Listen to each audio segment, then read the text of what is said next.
Hello and welcome to Thursdays for the Soul. My name is Jennifer White and I am your host today. Thursdays for the Soul is a webinar series for the whole church. We faithfully focus on care and education for the people of God and create opportunities to digitally worship together as the whole of the United Church of Christ. From prayer, music, and psalms to interviews of key leaders and how-tos in congregational life, this series stays current to relevant topics of the time and offers opportunities of connection in the wider church and in your community. Together, we can bring our church and the world towards the world God imagines for all of us. We are with you every Thursday with new conversations and topics that are inspired by your questions and comments. As always, we're thankful for your presence, your gifts, and your questions. Thank you for being with us today and all along the way. Next week, we'll have a conversation with Calvin Synod. The Calvin Synod Conference of the United Church of Christ is the only non-geographical and ethnic identified conference of the denomination. Come and join Reverend Roberto Ochoa, UCC Associate for Congregations of Color and Ethnic Identified Congregations. Meet with Reverend Victor Toth, General Secretary of the Calvin Synod, and Elder James Bilas, member of the United Church of Christ, Bridgeport, Connecticut, and an honorary presbyter of the Calvin Synod. They will discuss the rich heritage of the history of the Hungarian people, the evangelical reform movement in Hungary and the U.S., and the Meyer Center's role in the formation of the UCC and the outlook for UCC's ethnic identified Hungarian congregations in United Church of Christ. This will prove to be an illuminating conversation for anyone interested in ethnic and congregations of color that make up the UCC and the wider church. April 7th, we will have Make Visible. Come join us for Thursdays for the Soul, showcasing ministry and leadership, amplifying trans preachers in United Church of Christ. Transgender people are beloved of God, called into ministry and changing the world for the better every single day. Come and worship with us, featuring Reverend Lewis Mitchell, Pastor Renee Slapter, and Jamie Lee Spruce Value, and the music of our very own Reverend Tracy Howe. As usual, you can visit ucc.org or any of our social media platforms to find out about our upcoming sessions just like this one. Friends, beloveds, if these conversations move you, if what's offered here helps enhance your ministry or your soul, please consider donating towards the annual fund of the United Church of Christ by texting UCC to 41444. Your prayers and financial support help programs just like this in the essential work of the United Church of Christ. Thank you. Today's session, preparing for youth and young adult summers. Join members of the UCC national staff and faith partners to learn about some of the exciting opportunities that are available this summer season for youth and young adults. It's never too early to start planning. Friends, let me introduce you to my dear friend, Reverend Tracy Potter. She's the Minister for Youth and Young Adult Engagement here at the National Setting. She is the person behind National Youth Event, Youth at Synod, Reset for Renewal, and most recently, Reimagining Youth Ministry event at the United Church of Christ. Hi, Tracy. Thanks for being here today. Thank you, Jennifer. Hi, friends. The last 2 years have been anything but ordinary. Our young people have lost a lot, and not just physically in the sense that they have lost loved ones, maybe. They have lost relationships by not being present with one another in school, but they lost summers. And for most of us, we know that that's a time for rest and renewal. It's a time to explore new opportunities and just figure out what it is that you're passionate about. So how are our children doing? I don't know that we'll be able to answer that question for years to come, but I am excited that things are slowly returning to some semblance of normalcy. That means many of the things that have been closed and off limits for the last 2 years are starting to open up, and our young people will have an opportunity to re-engage the world.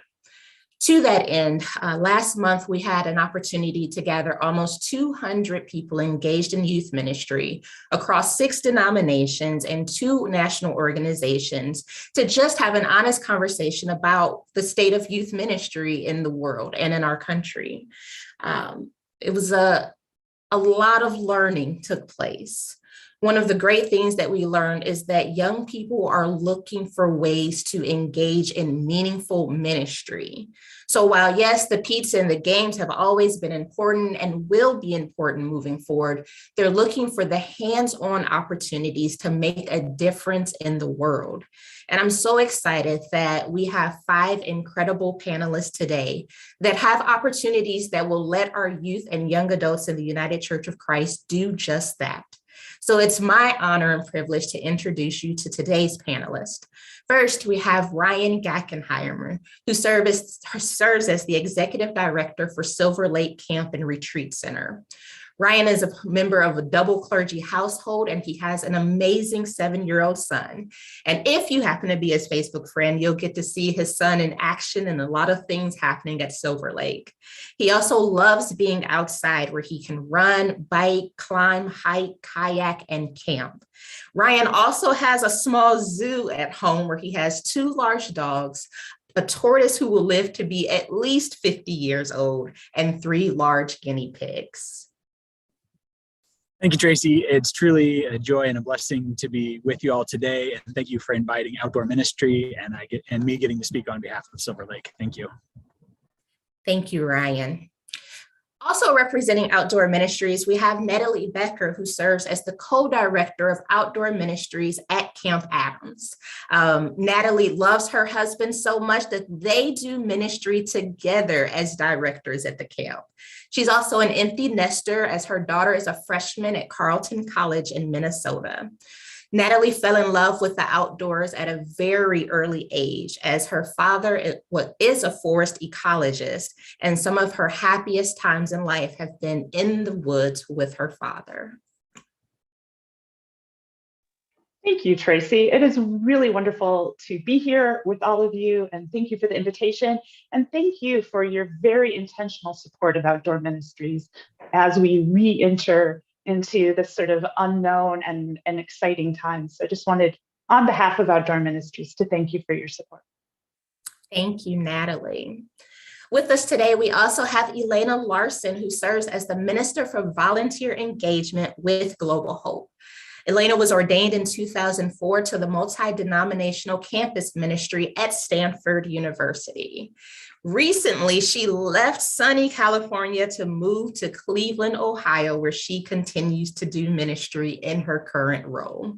She also has a Basset hound who will probably bark just as she begins to talk at some point today.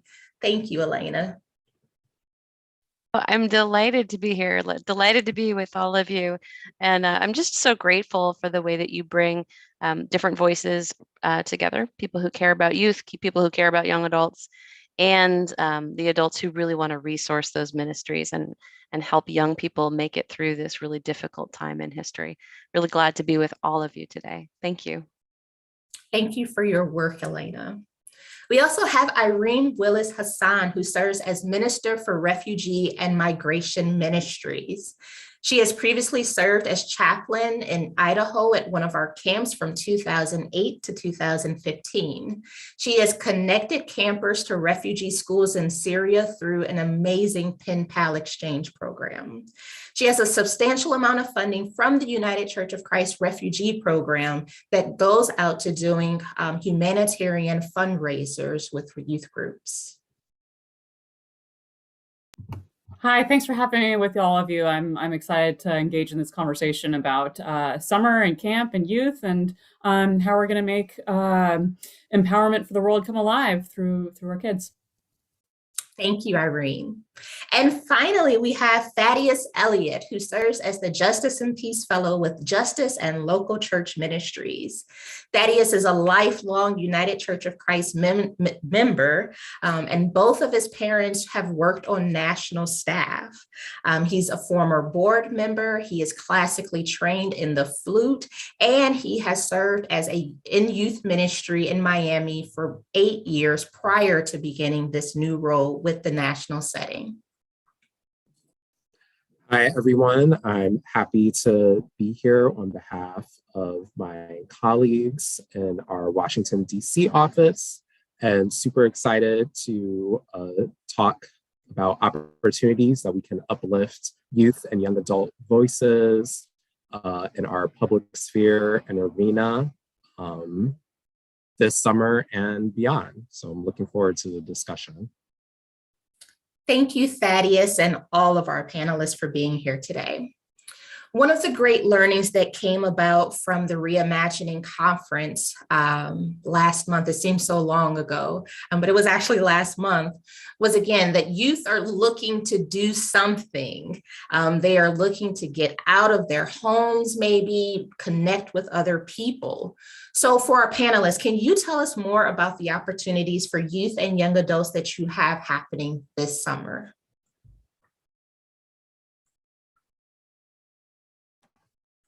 Yeah, I'll get us started at Silver Lake. I'm going to speak specifically about Silver Lake, but a lot of this is true for most, if not all, of our outdoor ministry sites. At Silver Lake, it's really an opportunity to be in a safe community, to be your full and true authentic self, whether that is as a camper, a volunteer, or a staff member, and to be all that God has created and invited you to be, and where you'll be welcomed and loved. And so this starts as early as our first grade, folks going into first grade for programs like day camp, but for our youth and young adults in particular, there's opportunity to go for week-long camp, to grow, to be loved, to make friends that will last a lifetime, try new things, deepen your faith, and have an amazing week of camp. And then to really dig into those leadership opportunities, those summer-long experiences for those 16 and up folks to live an intentional Christian community and to be staff at our camps and retreat centers to provide those kinds of life-changing experiences for our campers, to develop those leadership skills, to make those lifelong friendships, and to change the lives of hundreds of campers that will come through. And then there's also the shorter opportunity to volunteer, to come for a week as a counselor and other support roles, caring for campers, mentoring and guiding them as they journey through a week of inclusive Christian community where they are loved just as they are. It might make sense for me to just tag team here with Ryan, my colleague from the other side of the country. I just wanted to say that I'm speaking regionally in terms of the opportunities here at Camp Adams for those of us who are in the Pacific Northwest. But really, and I think I'll echo Ryan, if there are these opportunities throughout the country at UCC camps and affiliated camps. So I would encourage everybody to look at the Outdoor Ministries Association of the United Church of Christ website to see where maybe your closest regional camps are. And if you're in my neck of the woods, we would love to have you be involved with summer programming. At Camp Adams, we offer 3 intergenerational 3-day camps and 4 more traditional age-graded youth camps. We try to keep it simple and keep it outside. We really, our sort of motto that I think is our touchstone philosophy is that we are forest first and community focused. So we want people who come to Camp Adams to be fully immersed in creation, to have a sense that they belong to themselves, that they belong to our faith community, and they belong to creation. And that the healthiest relationships we are trying to promote are covenantal. So we have responsibilities in these covenants with God's creation, with understanding our place in it, and with one another, and to ourselves. So that's sort of the core of what we try to do at Camp Adams. We also grow our own leadership. So like Ryan was alluding to previously, we have campers who come through as counselors in training and volunteer counselors and then staff. There are always ways to be involved as a volunteer at Camp Adams, both in our summer camp programming and year round. I always joke that I start planning for the next summer the very first day of summer camp. So it is a year-round process. We also have lots of really fantastic conservation and restoration activity that happens in our forests. So that's another way to stay involved.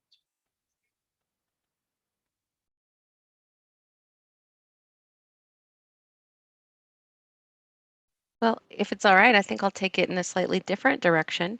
Elena Larson here. I direct Volunteer Ministries, which was founded in 1955. And in the United Church of Christ, our volunteer ministries history is a lot about training young adults to go out and serve respectfully in a culture, in a space that they that is not where they're from, and learning how to be useful to the people and the environment in which they are placed. So if you specifically know a young adult who is ready to do a 3-month to 12-month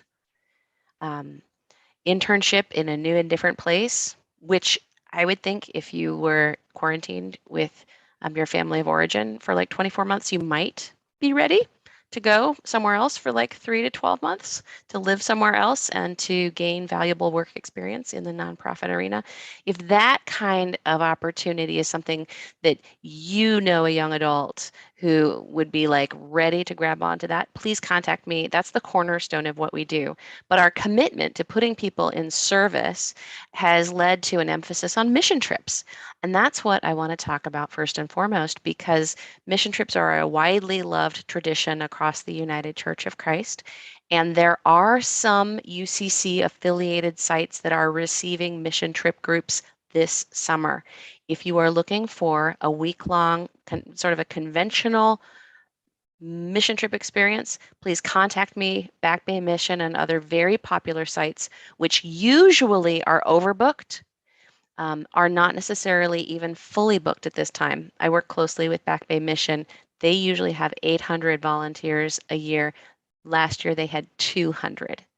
So there's been a big pullback in volunteerism, which means that if your group is ready to travel, there are spaces available. Please feel free to contact me or your favorite space directly. But what if you are in a position where traveling is too expensive, culturally inappropriate, not right for your youth group, and you're afraid it's going to get canceled and cost everybody a chunk of change? We're all tired of that, right? Planning something big and elaborate and expensive, and then it gets canceled. That's too crushing. I don't want you to be in that position. So I want to share with you a model I learned about from Nate Taylor at Avon Lake, UCC, near to Cleveland. They have a very long travel-based mission trip program, which they could not do at all last summer. So instead, they did an at-home mission trip. And what I love about this model is you could do this for a week, or you could do it for a series of Saturdays over the summer in a way that would work for the time, space, population, and budget that you have in order to pull off a mission trip. So what they did was they started at 11:30 in the morning and they ran to 11:30 at night. There was a half hour of gathering time, and then all of the youth and their advisors had lunch. Then people split off into groups and did COVID safe volunteer projects. Some of those were on the site at the church itself, so they helped their own congregation. And some of them were with their partner mission organizations in the community. Then everybody came back together for dinner, for a worship time, and for a social time. And they did it all masked. They had no COVID exposures at all. So this is a model I want to share with you. Thinking of my teenagers need to get out of the house, but I want to do something that's not too expensive. How can we partner with our immediate neighborhood, with our immediately available and accessible mission communities? This is a great way to go about it. So think about stay-at-home mission trips. And it eliminates a lot of expensive and sometimes really difficult things like the sleepover element, right? And the showers, things that are always very difficult. So I commend that to you, and contact me if you're interested in learning more. Again, I have to give credit to Nate Taylor at Avon Lake UCC. It's a model that he pioneered. He wrote great materials, and it's something that could be really excellent. Again, you don't even have to do it all in one week. You could do a series of Saturdays. Give the teenagers who do the most Saturdays a valuable and timeless prize, like, I don't know, like a giant swizzle stick or whatever. There's ways to make it fun and get people into the community, learning and serving, having fun with each other, and feeling independent, which is such an important part of the experience for young people in the church. The church is big enough for them to grow. So that's something for you all to think about, and I'm going to pass it on to the next person. Thanks, Elena. I'm going to bounce off what you were talking about young people learning how to be the church in the world. I'm sort of the odd man out here in that my concentration is not youth ministry. My concentration is refugee and migration. But like I said in my bio, I have a lot of experience working in camps and youth ministry and seeing the melding of these two things. I chaplained in Sidson in Idaho for many summers. And one of the most beautiful and empowering things that we did together was to work in refugee and migration ministries. So we would do this project where I was actually living in the Middle East at that time, working on some Syrian youth projects. We were building projects for Syrian youth and that were trauma informed. And I would connect those projects in Syria to projects that were happening in Sidson and Pilgrim Firs, which is also in the Pacific Northwest. And so we would do this pen pal exchange that can be replicated. That's the reason why I'm telling you about this, is we can do this again with your camps and in your conferences to bring together youth that would not normally have ever met, right? That idea of getting, that Elena was talking about, of getting youth out into a whole new world and a whole new element to learn more about themselves and their community and God.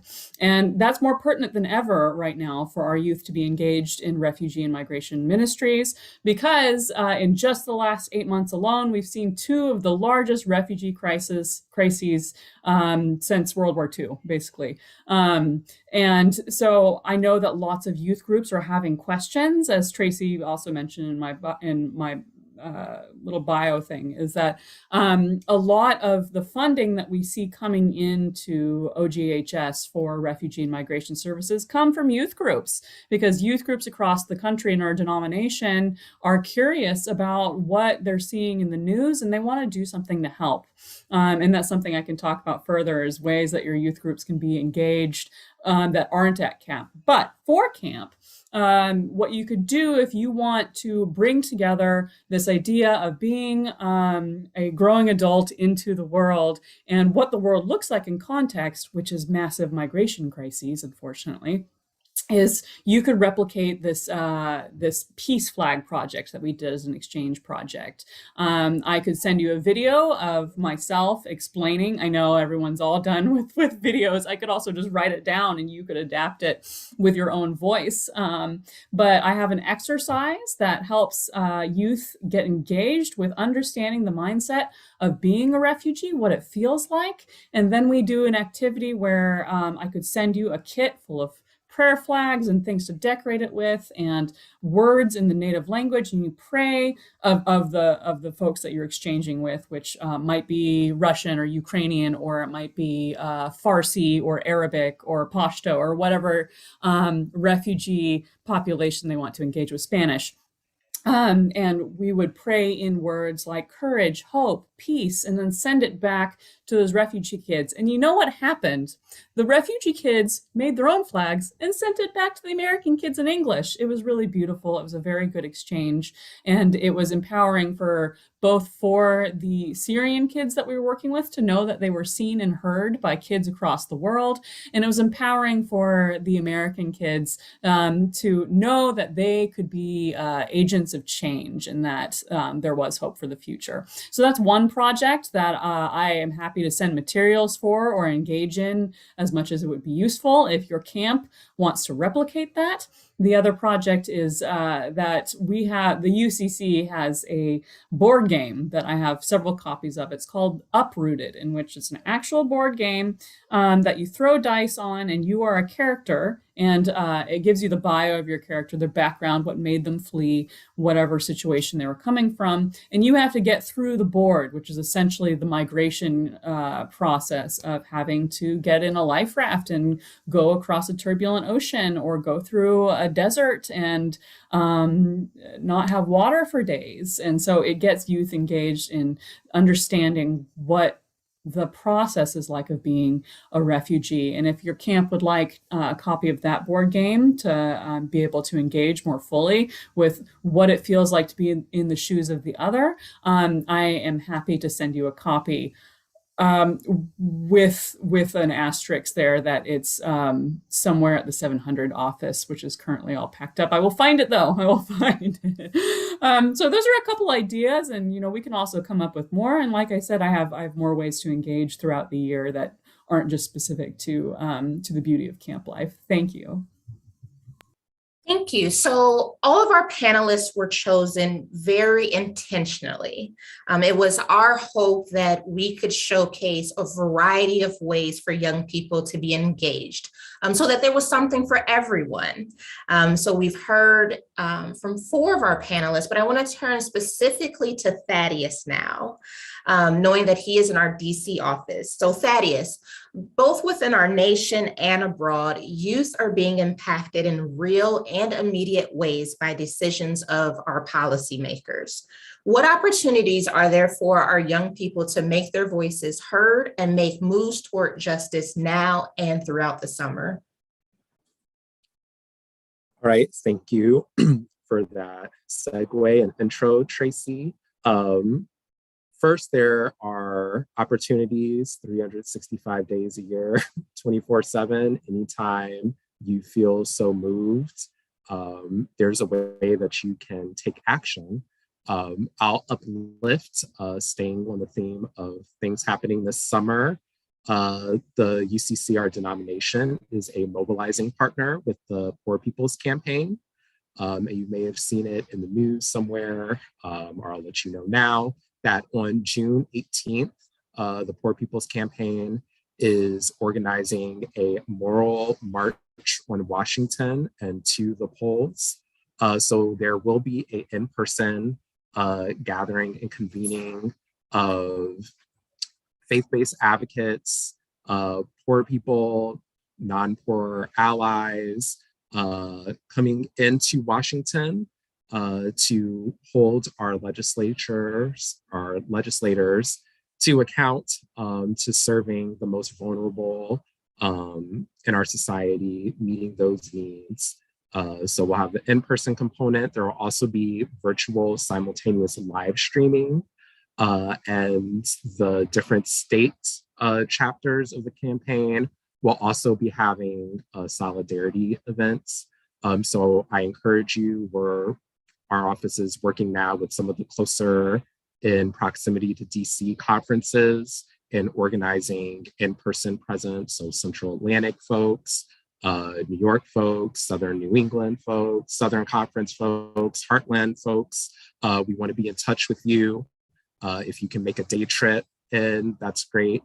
If you can organize something happening at your local church, put together a live stream of the festivities of the march, and participate at a distance, even if you're on the other side of the country in California, or it'd be a much bigger trek to make it to the Capitol. There are things that you can do in your locality to stay engaged with the policy issues, especially on that day. So there's that. Beyond that, we'll also be releasing resources for our Faith, Our Vote this summer going into the fall. That's another great way for your youth group to get involved, have education events about democracy and how our government should work, and the inherent moral faith value of our God-given right of self-determination. Use biblical examples like the prophet Nehemiah, Micah, Amos. Our scripture tradition is rich of examples of figures in our tradition who did hold their political leaders account even when they weren't in democratic systems like we have today. So there is a precedence for us as people of faith to be more politically active, more present in the public arena. And summer is just a great time when kids are free from school and extracurriculars to really delve into that. I also encourage, just like Elena and Irene lifted up, that in your camp experiences, in your mission trip experiences, and any of your local service opportunities, there is always a policy intersection. Policy very much exacerbates a lot of the issues and needs that we're meeting, like hunger, homelessness, when it comes to war and peaceful conflict resolution. That immediately feeds into the refugee crises that we've seen most recently with Ukraine and Afghanistan. There's always that intersection. So lift up those policy issues while you're engaging in acts of mercy as well. So yeah, there's that piece. And we have plenty of resources that will be in the follow-up email for ideas of how you can organize people, how you can identify your legislators at all levels. So in our DC office, we focus a lot on the federal level, but we know we have a lot of stuff happening at our state levels and our local jurisdictions as well. And so we have resources to help you find those folks and get in contact with them, and to track the issues that are going on in your community as well. Thank you, Thaddeus. Natalie said a few moments ago that she begins planning for the next phase of camp the day that season starts. And as one who has been engaged in youth ministry for a while, planning is important. We know that there's always those unintentional learning opportunities and ways that God shows up that we did not plan. But we also, in our planning, hope that our young people and chaperones walk away learning something or experiencing something very intentional. So can you all share what it is you want people to walk away from your experience and opportunities learning and knowing?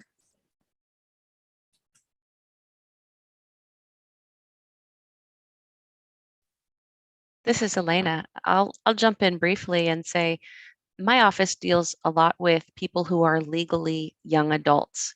And of course, ministry with minors, very different than those who are legal adults. And when you get the follow-up materials, you're going to see a link to the UCC Ministry Opportunities page, which is always on ucc.org. That's where pastors go when they're looking for a new job. But we have a section there of fellowships for young adults. And those are sponsored for this year. 4 of them are happening. Actually, one of them is in connection with Silver Lake this summer. There are 4 that are 3-month summer fellowships, and there are 5 that are academic year-length fellowships. But why do I bring this up? Partly, I want you to know about it, and I want you to feel free to check out on ucc.org what's out there for your college age, your young adult folks. You do not have to be a college student to qualify for these. You can be a non-college oriented young adult and be very successful in these environments. But I bring it up because I think that one of the spiritual gifts that I would really wish for young adults at this time is to find their own feet on their own path. And not to be exclusive of their community or their community's needs, but to be mindful that they are in a place and in a phase in their lives when they can find their journey, their vocational journey, their journey with God, their journey with their self-identity. And I really want them to experience an appropriate kind of independence so that they can find out what their life and their story will be about. So that word independence is really important for me right now. I think it's really important for young people too. So that's what I'd like to share about that.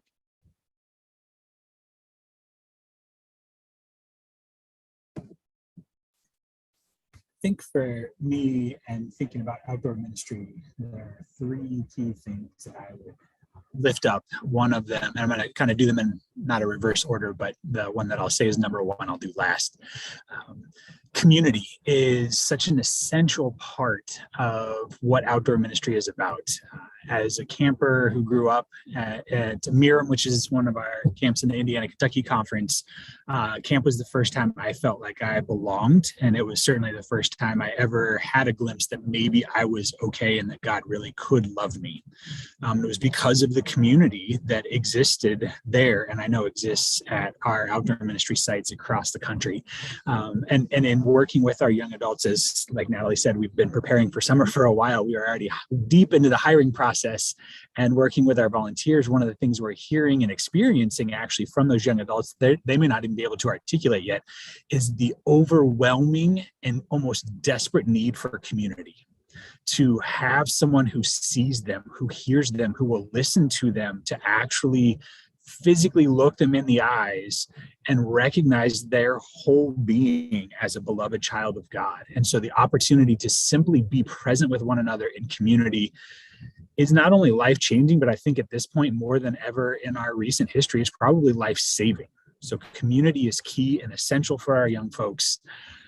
A piece that resonates across all of our platforms that you're hearing from all 5 of our settings today is a call to live the love and justice of Jesus, to a deeper understanding of how you can live that love and justice, living that love and justice for a week if you're coming as a camper or as an entire summer as a staff person, but all of that with the intention of then going home. So that this isn't a mountaintop experience where you experience it for a week, but rather you are transformed in how you understand God calling you in your life and calling you to engage the world is to be more deeply grounded and rooted in whatever aspects of living that love and justice of God calls to you and moves your being and speaks to your faith. And then the piece that is essential to who I am and why outdoor ministry is important for me is that at the core of what we do and who we are in outdoor ministry is having an experience of how much God loves you in the deepest core of your being, just the way you are.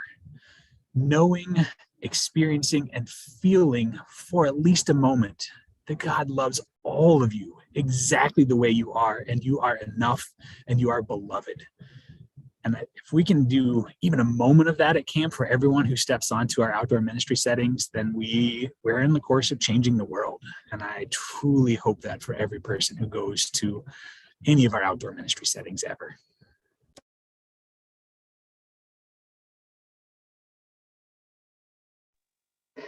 Yeah, I think I always think in threes too, Ryan. I think that at the core of what I want for my campers is for them to fall in love or fall in love again with creation.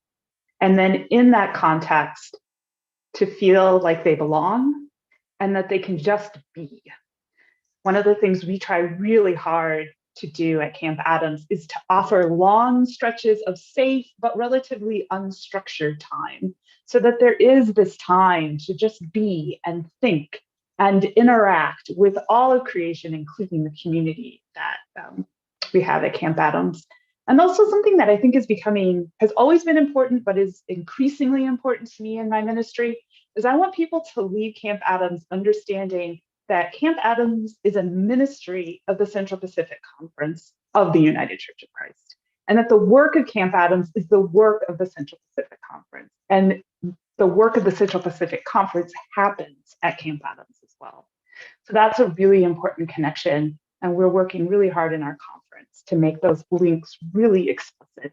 One of the things that we started to do in 2019, and now we'll continue to do this year, is we're doing some, I think, really important work in our conference about truth telling about land, how we acquire land, what it means to own land, the relationship between land and wealth and racism. And camp is a really, I think, important place to get real. How did we come to hold legal title to this piece of what we call property now? What that might look like in the future. It's a really concrete place to have those discussions. And that resonates with the work of the conference in really vital ways. Yeah, I want to echo all of what's been said is that I totally agree. For being an in-Sitsin kid for, most of my young life, it's all about belonging and community. There was kids that got married to each other eventually coming out of in-Sitsin because it's such a beautiful experience of being in that space. And so I echo that.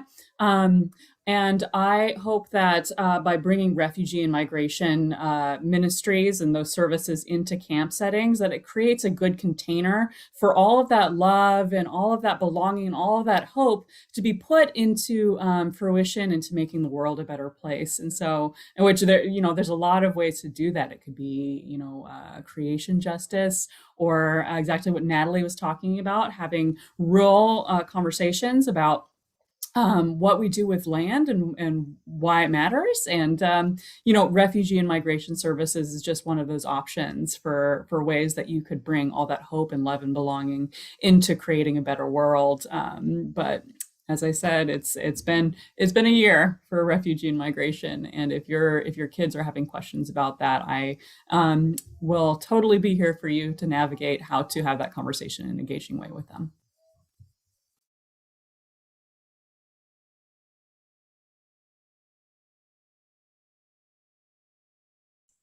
Just want to give Thaddeus a chance to answer if he has something. Yes, I think my greatest hope is that youth and young adults learn that they do have a voice in our political system, and a very important voice, even if you can't vote or don't feel like your vote matters, or your views and beliefs are adequately represented.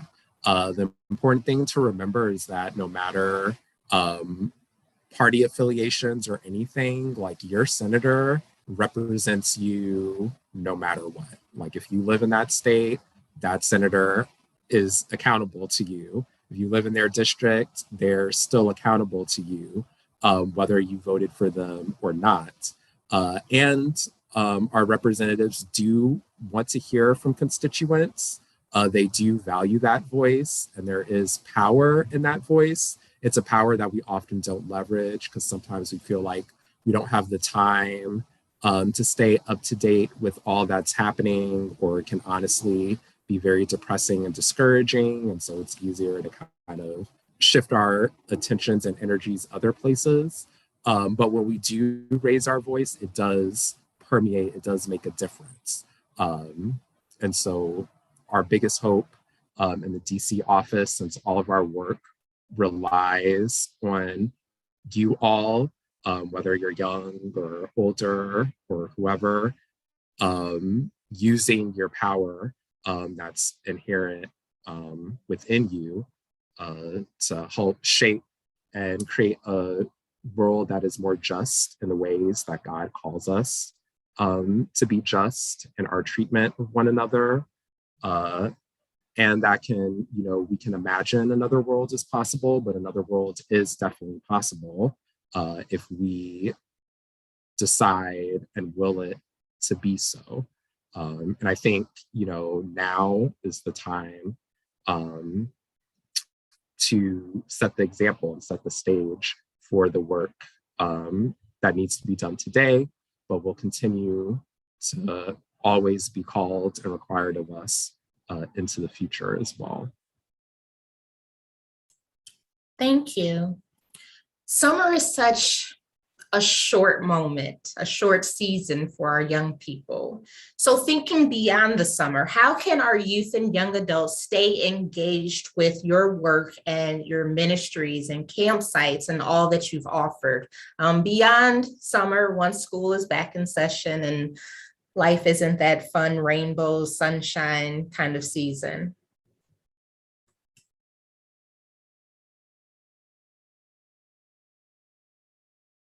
I can kick that one off because I, like I said, I'm just so grateful for all the youth groups that did reach out to Global Hope and Refugee and Migration Services, saying, "Hey, we want to raise money and give it to this fund. How do we do it?" And so I just wanted to say that even if you don't use these models for engagement about how to be present with the migration crises, a really good thing that you could do with your youth group that we've seen a lot of youth groups across the country do is do fundraisers. We had one youth group in Boston, I think, that that has a pumpkin fundraiser that they do every year that has lots of facets about it that engage the youth with the world around them, that had to do with Indigenous peoples and land use and migration. And it was really beautiful to see the way that they put together their fundraiser. And that's not the only fundraiser that we had that came through youth groups. So if a youth group would like to spend their summer at camp, just enjoying each other and not necessarily diving into the migration crisis, but they do care about it and they want to get involved, doing that fundraiser and just doing a brief, this is an important topic that is happening in the world, and you can make a difference by making sure that you raise the money that will bring relief to it. That's what I hope that will come for the rest of the year, is that your youth group engage by doing fundraisers. Thank you. I'm going to tag on that if it's all right. Irene and I are on the same team, and so we have some shared resources. The motto I would want you to be thinking about is, where can service be woven into anything we're doing? If we're having a ski trip, or if we're having a lock-in, or if we're not doing anything because we feel like we're too small, that's where I want to start. First of all, a lot of times, not every youth group is 50 kids. A lot of youth groups are 6 kids, which is an amazing number, because 6 people is 6 amazing people who can do something great. And I wanted you to think about, maybe 6 people can partner with the 6 kids at the UCC church across town. Service projects are a great way to gather in your friends and your fellowship. And if you meet people at Silver Lake and then you're home, or I saw in the chat, we have people from Redding and Auburn, you're not too far apart. And being in Northern California, I sure know there's some important service work to be done in that area. But what we do on Global Hope, one of the things we do is with Church World Service, which is our global service partner, we do these kit packing grants, and you can see the link. Thank you, Jennifer, right there in the chat. You come up with $250 worth of money or supplies, and we will match it with $250. And the amazing thing about doing kit packing is it's a multi-generational service opportunity. Little kids, big kids, your aunties and uncles who are of a senior age in the church can come together. The youth can plan it for the church at large even. It's a way to come together, and it's a kind of project I'm talking about when I'm saying, how can you weave service into something that you want to do? How can you weave service into the life of your youth group or your coalition of youth groups if you're going to get together with other youth groups? So that's a resource. You can win that grant every year. We let people apply every year for that grant. So please consider doing so. It's a heck of a lot better than doing a clothing drive, by the way. I know it's very tempting to want to do that when you see what's happened in Kabul and in Ukraine. It's very tempting to want to collect consumables to send off. But what we hear time and again is that they need specific types of gear. And this is the kind of gear that can really be used by folks who are in a natural disaster or a disaster caused by human to human crisis. So thank you for remembering service as you're planning out your summer and your year. And don't hesitate to reach out if I can be of help. All of that. Yeah. Thank you, Elena. Exactly. To jump in on how you can stay connected with our policy efforts, first is to sign up to our Justice and Peace Action Network, what we call the JPNet, within our office and our lingo.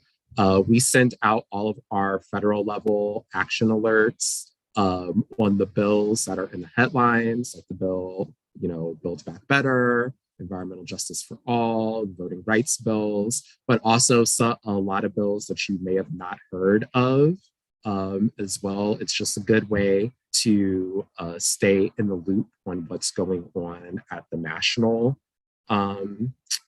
scale.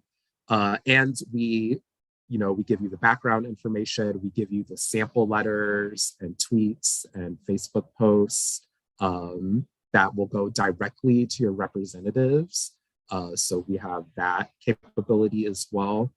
So that's the first way that you can stay involved. Coming up next month, we have what we call Ecumenical Advocacy Days, which is an annual conference and gathering of Christian-based faith advocates.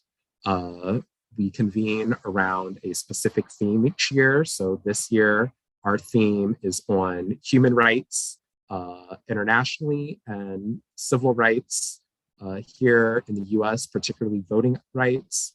So we come up with two asks, one on international policy and one on domestic policy. And we train our participants. So you'll come in, you'll participate in worship, in workshops, and plenary sessions to have the skills to get brought up to speed and educated on the issue, how to speak to them. And then we schedule and organize visits to our congressional representatives. So we'll be hitting up our senators, the senators representing our participants, and you'll go in and you will be meeting with their legislative staff and making them ask directly on behalf. It's a great experience. I've done it when I was in my earlier 20s.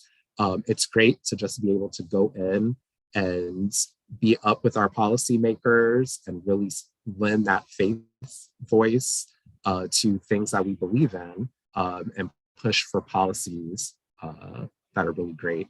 We do have a discount rate for those who are under 35 participating, and we are also offering scholarships through the UCC. It's all virtual. I know most of the programming will be in the afternoons to evenings.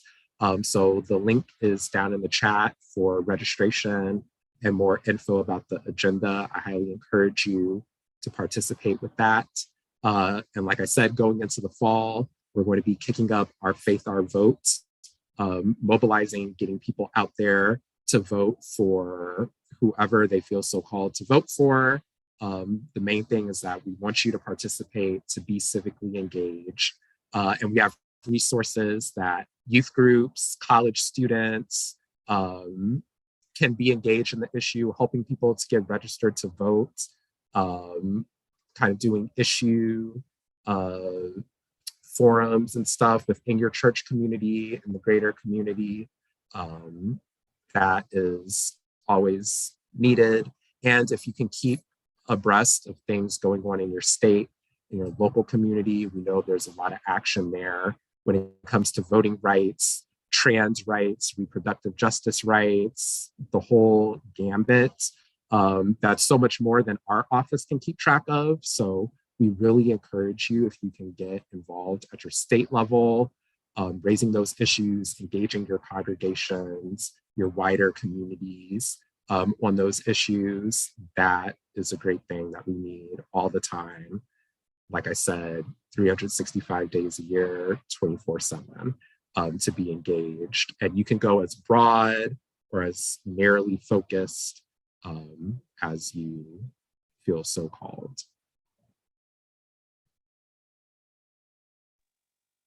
I guess I would just say briefly that maybe it's because we're a very small conference and we aren't a very large camp, but I think people who have not been part of the Camp Adams community would be surprised to know that it really is a community that transcends the summer program. It really is a community that transcends those 7 weeks.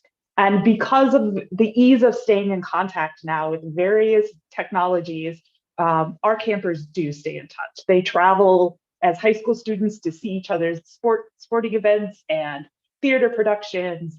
There's just a lot of contact that happens beyond those few days that we spend together physically and present on site. So that would be sort of my takeaway, that this really does transcend a summer camp experience in terms of building community.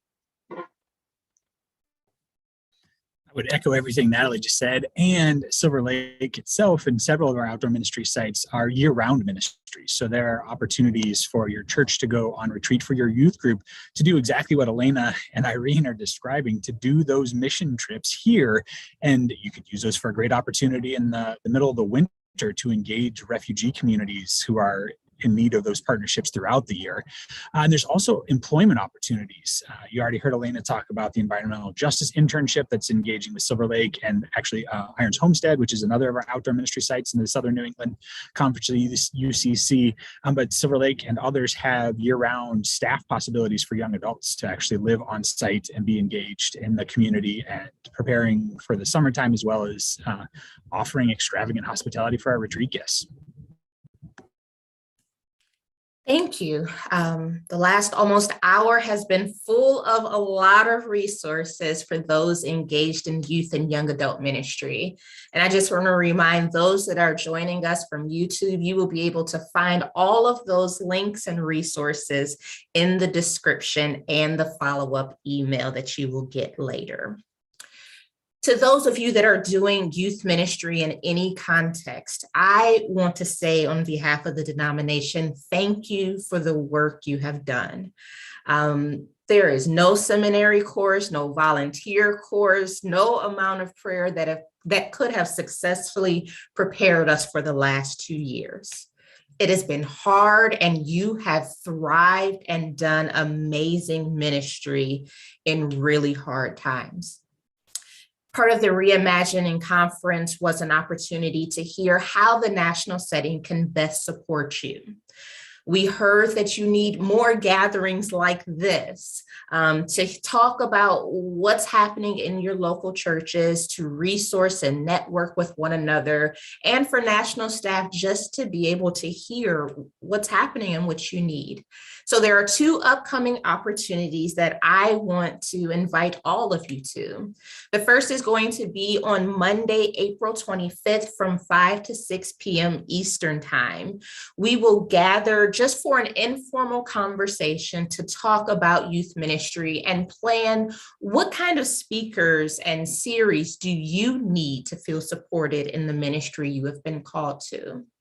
The following month, on May 23rd from 5 to 6 p.m. Eastern Time, we will be joined by Reverend Sarah Lund and others to talk about youth mental health. So those are 2 opportunities. I want to say thank you to our panelists and invite each of them to give us just a really short final thought and encouragement to those of you that are watching.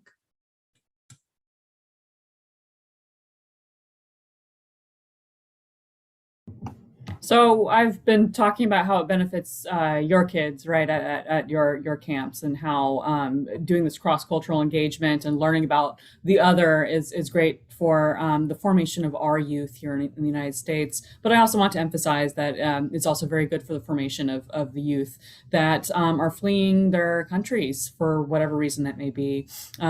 Kids that are displaced, uprooted from their homes, are experiencing a severe identity loss. And to be welcomed is one of the best gifts that you could give another person. So as you consider integrating refugee and migration services into your camp or youth ministries, remember that it's not just for your kids, it's for that child who left home and will never see their home again. Thank you. That's so powerful and important, Irene. And I think what I would say is we remember that so often we find ourselves when we serve others, and that we find God when we serve one another. We don't lose ourselves when we serve one another. Instead, we find the person God has called us to be.